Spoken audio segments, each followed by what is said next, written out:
nga toog profit di bind ci tableau bi ay information nga koy recopier di ko dugal sa bopp foog ne yaa ngi am xam-xam yaa ngi nax sa bopp. ci yi na ngeen def.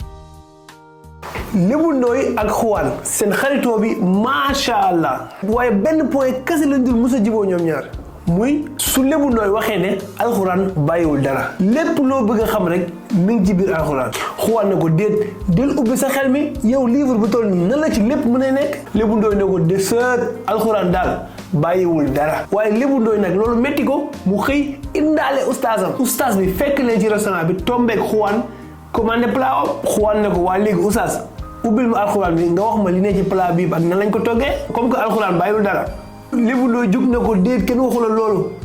ustaas bi ne ko déet Lébu may ma ustaas bi ne leen woo leen ma ki togg lii ki togg ñëw ustaas bi ne ko plat bi lan ak lan ak lan moo ci nekk ak lan ak lan ngeen ko toggee ki togg wax ko li ci nekk lépp ustaas bi ne ko plat bi lii ak lii ak lii ak lii lañ ko toggee rek Xuwaan reetaan ne ko waaye ki ko togg moo la ko wax alxuraan bi waxu la ko rek ustaas bi ubbi alxuraan bi ne ko xoolal fii fas alu ahla dhikri in kuntum laa taalamuun ne ko yàlla nee na su ngeen xamul laaj leen ñi xam rek Lébu Ndoye zibile Xuwaan rus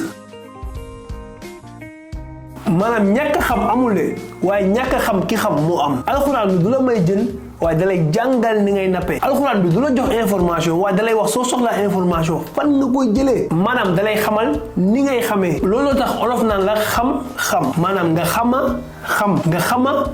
xàmmee maanaam nga xam ni ñuy xamee ñun dañuy jaawale xam-xam ak information. Xuwaan pour moom livre bi ay information yoo ci nekk maanaam ay kaani soble laaj diwlin déedéet soo soxlaa information yooyu foo koy jëlee looloo ci ne maanaam ki bëgg nga xam li ne ci néeg yi mooy ki lay jox caabi yi koy ubbi waaye ki tànn benn néeg bi ko neex ubbi la ne la duggal yombal na la ko de waaye bëggul nga xam yi li nekk ci yeneen néeg yi nga toog profit di bind ci tableau bi ay information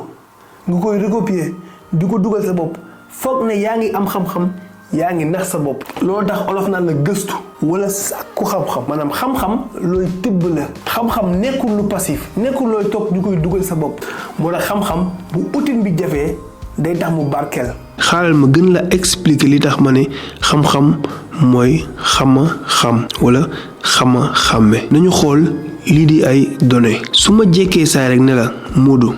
wala ma jekk saay ne la 18h wala ma ne la vélo wala ma ne la Sadio Mané wala ma ne la 25 wala ma ne la 12 est-ce que loolu xam-xam la déedéet Modou kase mënul nekk xam-xam kon lan la information déedéet Sadio Mané kase wala ma jekki saay ne la 18h loolu kase mënut a nekk information kon loolu lan la donnée loolu donnée la kon donnée mooy loo xam ne day ñëw rek par hasard wala du yenu maanaa waaye boo jëlee ay données nga rangé la ko ba mu yenu maanaa si lay nekk information par exemple ñu ne la Moussa est né le 25 décembre loolu est-ce que xam-xam la loolu information la du dëgg comme bu ñu bindoon Moussa kase loolu donnée lay doon wala ñu bind 25 kase loolu donnée lay doon waaye ñu ngi ko rangé lee nii ba mu yenu maanaa ci lay soogaat nekk information kon Moussa est né le 25 décembre loolu information la du xam-xam kon lan mooy xam-xam sànq dama la ne ci vidéo bi xam mooy maanaam nga xam ni ñuy xamee par exemple léegi nga dem ba xam ne su ma bëggee xam date de naissance su jàmbur rek damay jël carte d'identité nga sàkku ci maanaam nga tibb ci information boobu léegi ma bëgg a xam Moussa kañ la juddu ma jël carte d'identité ma gis fa Moussa est né le 25 décembre léegi nag képp ku ma bëgg a xam kañ la juddu rek damay dem ci carte d'identité ma xool fa information boobu lii mooy xam-xam maanaam xam naa ni may def ba xam naa ni ñuy xamee waaye tamit nga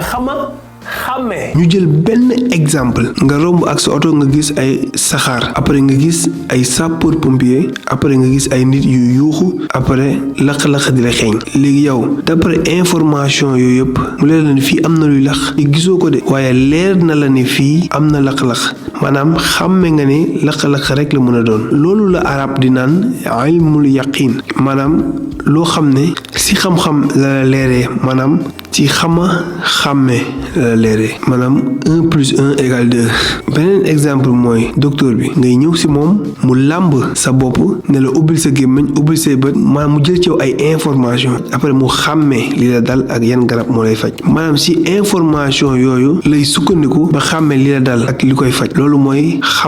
xàmmee beneen exemple mën ngaa toog sa oto moo am benn lampe buy tàq di la signaler li la jox information ni problème am na yow xamoo luy problème bi nga dem ci mécanicien bi mu gis signal yi rek xam li oto bi soxla léegi yéen ñaar ñëpp gis information bi léegi lu tax mécanicien bi xàmmee problème bi te yow xàmmeewoo problème bi alors que yéen ñaar ñëpp jot ci information bi parce que yow xam-xam bi nekkul ci yow maanaam xàmmee li oto bi soxla ci moom la nekk yow xàmme bi nekkul ci yow moo tax xàmmeewoo li oto bi soxla. looloo tax olof naan la xam maanaam nga xàmmee maanaam nga xam ni ñuy xamee. let's go Thiely Ewa.